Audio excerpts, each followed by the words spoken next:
Hello everyone and welcome back to another video with On Point Politics, and today we're going to be looking at different popular vote scenarios in the Electoral College. Make sure to hit the like button to subscribe if you want more content just like this. And I want to do this video because I want to put everything into perspective for everybody so you can see exactly what the popular vote would do to the Electoral College in terms of who the victor is, kind of where states align, etc. So I'm going to be starting out with Harris's best case scenario, technically best case, but we're using a range of a Democrat plus 10 to an R plus 10 popular vote to explore the possible outcomes for this video. And so right now I'm going to go ahead and start with the better Harris scenarios first and then get to the Trump scenarios. So it's going to go from Harris plus 10 all the way to Trump plus 10 in terms of the range. And so the first popular vote scenario is a Harris plus 10 map. So if she were to win the popular vote, we can see, or at least win the popular vote by 10 points here. This is what the Electoral College would look like. Harris would be winning 349 Electoral College votes to Donald Trump's 189 Electoral College votes, essentially. I mean, Iowa and Ohio would be competitive, like pollsters like 538 deceptively told everybody it was going to be back in 2020 because they believed the 9-8 point lead that 538 gave in the national popular vote for Joe Biden. Texas was also, and it's kind of funny because at some points the Texas model even was going to Biden back in 2020, and even when I used my own model and basically adjust for a D plus 10 national environment, even when I do that, Texas is still a Republican state. It still goes for Donald Trump, even in this scenario. So anybody that's telling you that Texas can flip this cycle are completely out of their minds, basically. Florida's kind of iffy. It's like a point victory. There's even a big possibility she wouldn't even win it in this scenario. There's a huge possibility she wouldn't even win it in an R plus 10 or D plus 10 national environment, but all those swing states would go to her fairly easily. She'd almost pick off a Maine second, which she doesn't even win that in a D plus 10 scenario. And so now looking at a D plus 5 scenario, this is kind of like if Kamala Harris slightly outperforms Joe Biden in the popular vote. Let's say there's kind of an upset victory for her. This is what that would look like in the Electoral College. She'd be getting 319 Electoral College votes to Donald Trump's 219. She'd do slightly better in some of the states. I know in Wisconsin and Pennsylvania, they were about a point each. Michigan was like a 2.5 point win. Georgia was like about a point and change. Arizona, the same thing. And Nevada was like a 2.5-ish point victory. So the states wouldn't really have changed a whole lot from 2020. We could see here they would have probably either gotten closer or would have gotten slightly more blue. A couple of these deep blue states also would have fairly been within that, same column. Colorado would have been about 2 points more Republican. New Mexico would have been around an 11-point victory. Virginia would have been around, 10, 11. Minnesota about 8. Maine about like 9 or 10-ish. New Hampshire about 8 as well. So you could see a couple of them would have trended to the left. Iowa and Ohio would have both been about 7-8 point victories each. Texas would have actually been redder than 2020, believe it or not. So that is kind of interesting. And Florida would have also been redder than 2020. So it seems like Hispanics would have definitely trended and come out and hit Trump's favor if this had been the Electoral College scenario, on November 5th. But I think the likeliness of a Harris plus 5 national environment is not very likely, considering that those actually tend to be the outliers in the aggregate. I mean, the aggregate has Harris up 2. So if you're already starting to put up Harris plus 5, Harris plus 6, you're kind of already stretching out there a little bit, in my opinion, especially since the aggregates have Trump doing so much better than before. And so now looking at a tied national popular vote, this is where it gets good. Donald Trump is now winning in a tied national popular vote. He wins the major swing states by 1 point or more, except Michigan. And this is what I want to touch base on.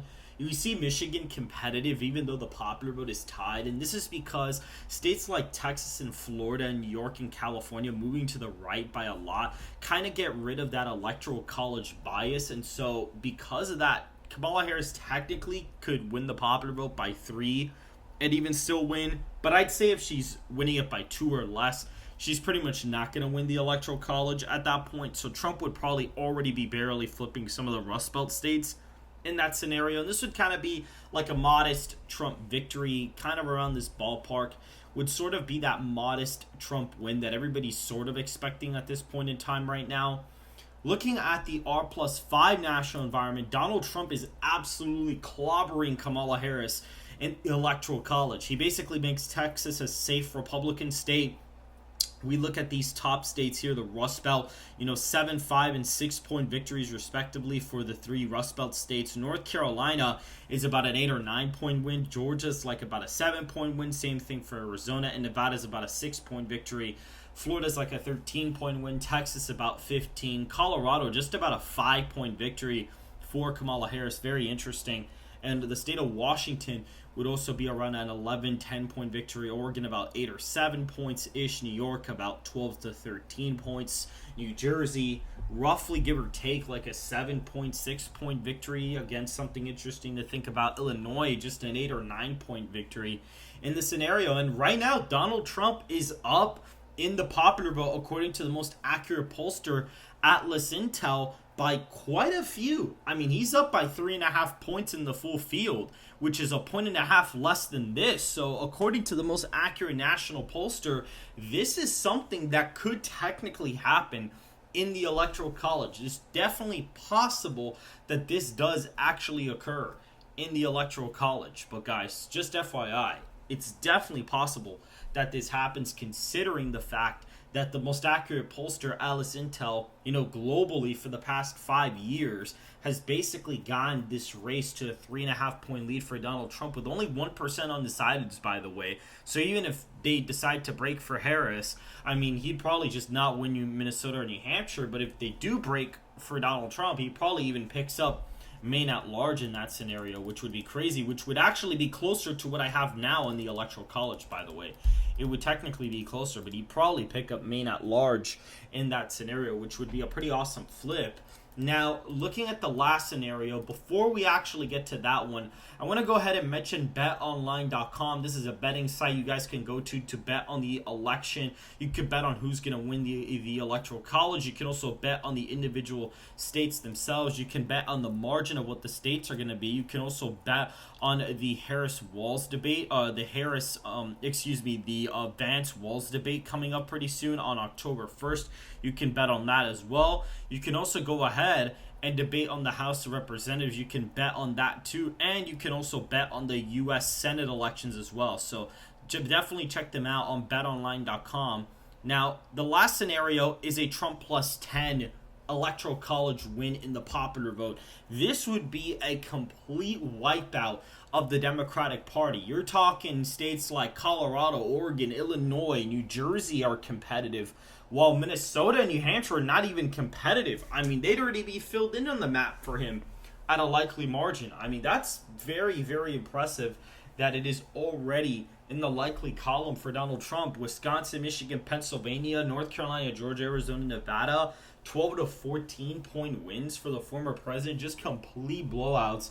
Iowa and Ohio, mid-20 victories. Texas, Florida, getting close to 20% each. This is just an absolute landslide in the electoral college for Donald Trump. Just a complete knockout of the park for the former president. So this is very, very interesting to go ahead and look at. And this is where Joe Biden was, guys. I mean, I hate to break it to these liberals online, but this is where Joe Biden was. And I'm correct, because if it wasn't for that, if it wasn't the fact that he really was at this point, they wouldn't have dropped him out of the race. Even if they thought they had a shot, that would have still kept him.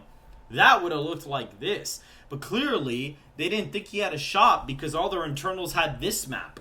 This is what the internals were showing, guys. Just FYI. The internals were having him down in Minnesota by a few points, had him down in New Mexico. I mean, they had him down in Virginia, for crying out loud. Maine was like tilt for Biden, and that was probably even overestimating Biden, because Maine, technically, the polls are always pretty wrong there. So overall, it would have been a humongous, disastrous performance for the incumbent president, Joe Biden, if he had ran in the race. It would have really been bad.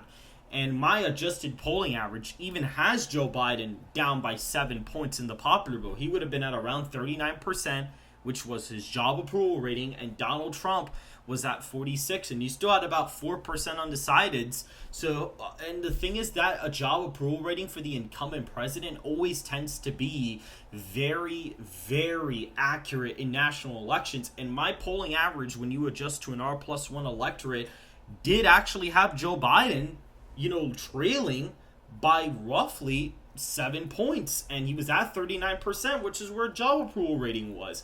And the interesting thing about this is that Donald Trump, the undecideds were a little bit more women, they were more educated, but they still disapproved of Joe Biden. And so if Donald Trump had picked up all those undecideds, he probably would have had an 11-point popular vote victory. And at that point, he probably would have even picked off New Jersey, and he would have won 361 electoral college votes to Harris's 177. Like, this thing would have gotten really ugly if that had been the case. This thing would have gotten atrociously ugly if this had been the case. If Trump was really up at the popular vote by 11 or 10, at that point, New York would have been under 5. It basically would have been a low single-digit race, and Colorado probably would have even been competitive too. It probably would have been under a point for either candidate. It would have been very, very close. And so, if you guys did enjoy this electoral analysis, make sure to hit the like button to subscribe. If you want more content just like this, make sure to follow me on X at onpointpolitics, all lowercase. And we are having some big announcements coming up pretty soon, so make sure to stay tuned on YouTube and X for those. And I will see you guys very, very soon.